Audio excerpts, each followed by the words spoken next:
ফকির আর সন্ন্যাসী যাদের বিচরণে মুখরিত হতো বাংলার প্রান্তর, যাদের মুখে শান্তির কথা শোনা যেত, সেই নির্লোভ সাধকদের হাতেই কেন প্রথম তলোয়ার উঠেছিল?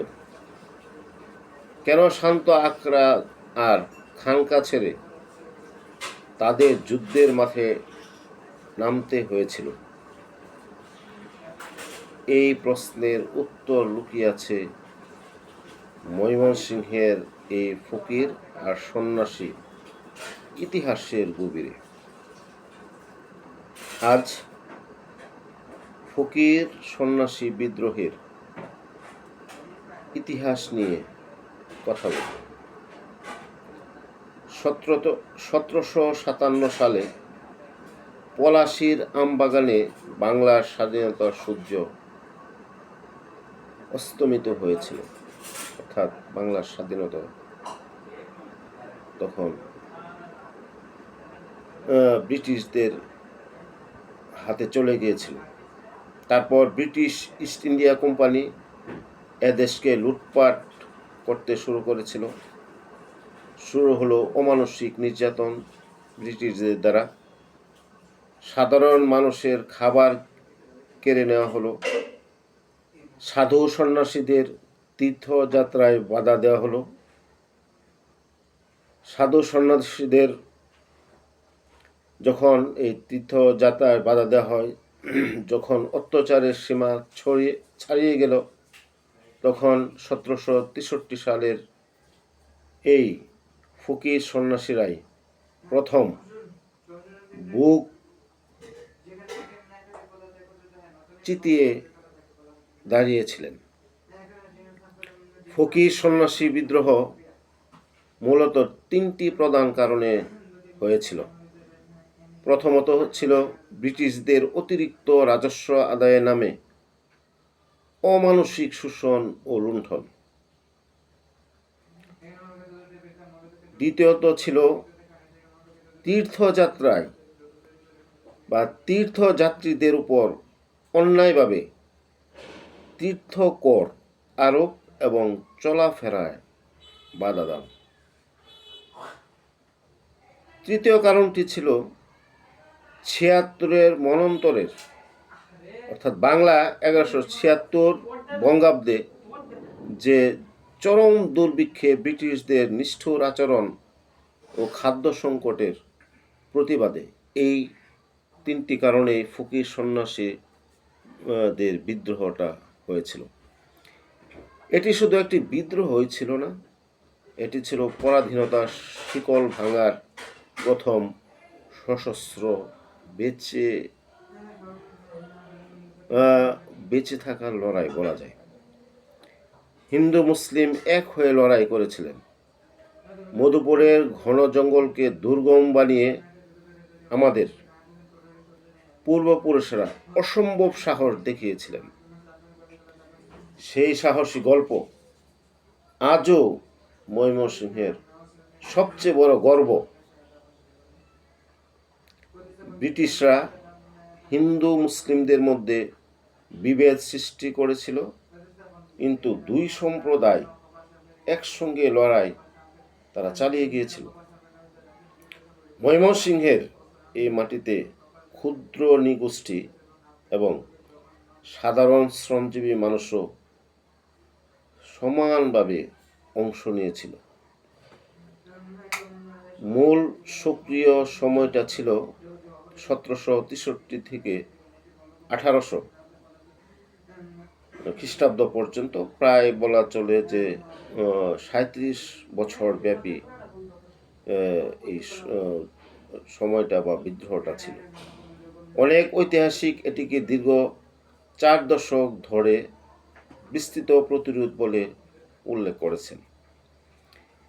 এই লড়াইয়ের অন্যতম প্রধান কেন্দ্র ও যুদ্ধক্ষেত্র ছিল বৃহত্তর ময়মনসিংহ অঞ্চল, বিশেষ করে মধুপুরের গহীন জঙ্গল এবং আলাপ সিং পরগনা।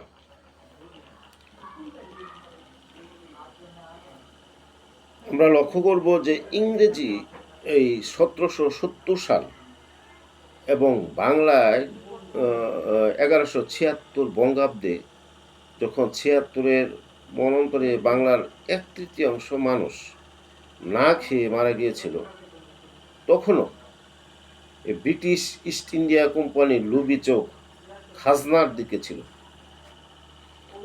ফকির সন্ন্যাসীদের পবিত্র তীর্থযাত্রায় কর বসিয়ে তাদের দলবদ্ধ চলাফেরায় বাধা দিয়ে ব্রিটিশরা শান্ত সাধকদেরও অস্ত্র হাতে তুলে নিতে বাধ্য করল।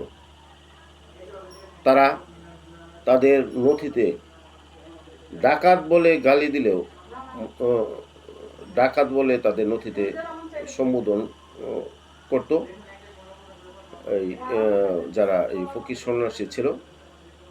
কিন্তু ময়মনসিংহের শোষিত কৃষকদের চোখে এই সাধকরা ছিলেন মুক্তির আলো, শোষণের বিরুদ্ধে গর্জে ওঠা বজ্র কণ্ঠস্বর। তাদের প্রতিটি আক্রমণে মিশেছিল না শুধু ধর্মীয় অধিকার, বরং লক্ষ লক্ষ দরিদ্র মানুষের ক্ষুধার্ত আর্তনাদ ও স্বাধীনতার অদম্য আকাঙ্ক্ষা।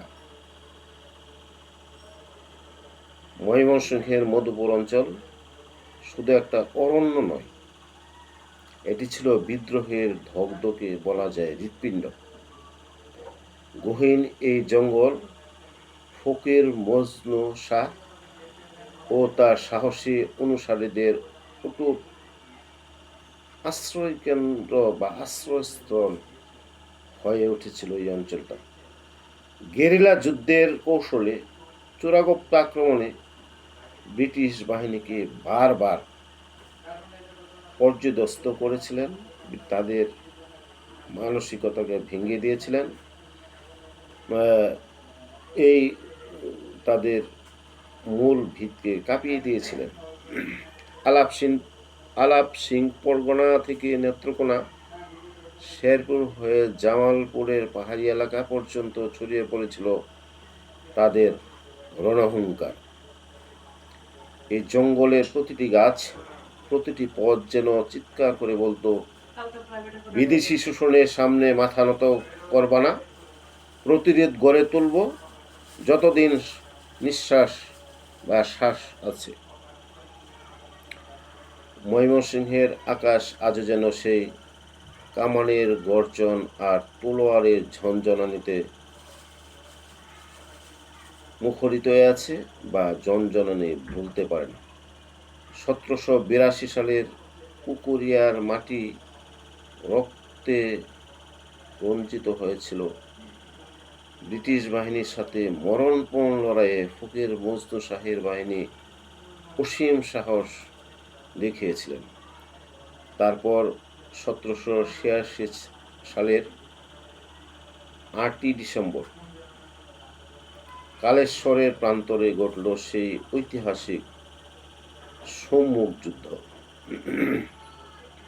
লেফটেন্যান্ট ব্যানারের আধুনিক অস্ত্রের সামনে দাঁড়িয়ে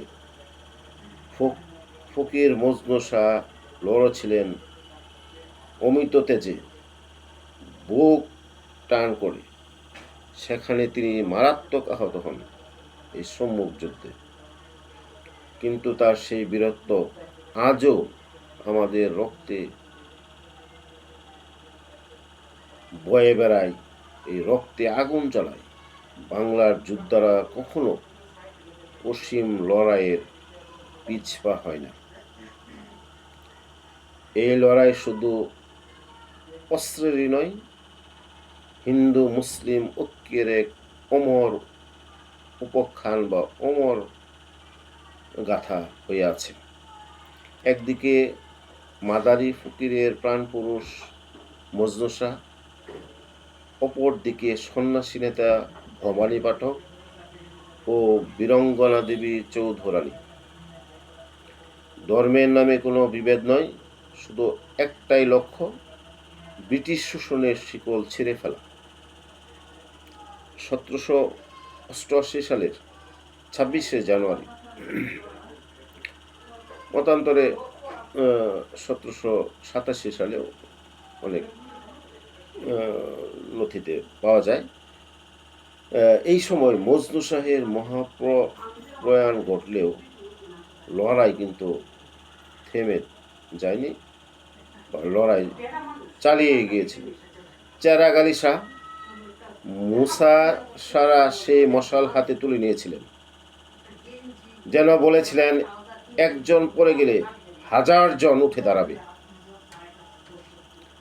এই দীর্ঘ ও তীব্র প্রতিরোধ দেখে ব্রিটিশরা ভয়ে কাঁপছিল।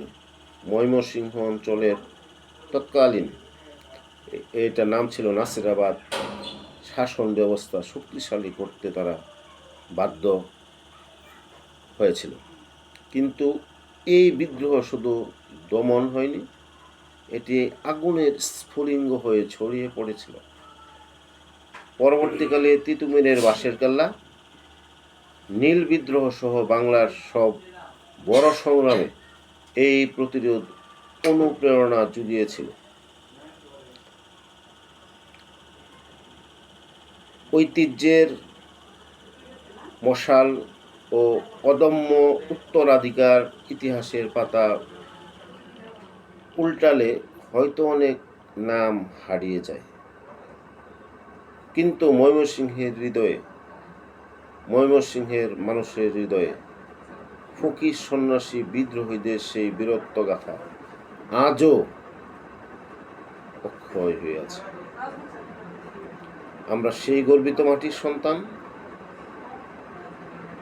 যেই মাটি ব্রিটিশ উপনিবেশিক শক্তির দর্প চূর্ণ করতে প্রথম শিখিয়েছিল। তাদের সেই নিঃস্বার্থ আত্মত্যাগ কেবল অতীতের কোনো কাহিনী নয়, বরং আমাদের বর্তমান ও ভবিষ্যতের অনুপ্রেরণার এক অনির্ভীয় আলোকবর্তিকা। তাদের প্রবাহিত রক্ত আজও আমাদের প্রতিটি ধমনীতে স্পন্দিত হয়, অন্যায়ের বিরুদ্ধে গর্জে ওঠা সাহস যোগায়। ময়মনসিংহের সেই অবিনাশী প্রতিরোধের আগুন কখনো নিভবে না। প্রজন্মের পর প্রজন্ম এই বীরত্বের মশাল বয়ে নিয়ে যাবে। এটাই আমাদের অঙ্গীকার, এটাই আমাদের অটল পরিচয়। এটি শুধু বিদ্রোহ নয়, এটি ছিল ভক্তি, বিশ্বাস এবং নিজের ভিটেমাটি রক্ষার এক অদম্য লড়াই। ফকির সন্ন্যাসী বিদ্রোহ সম্পর্কে আজ এ পর্যন্ত।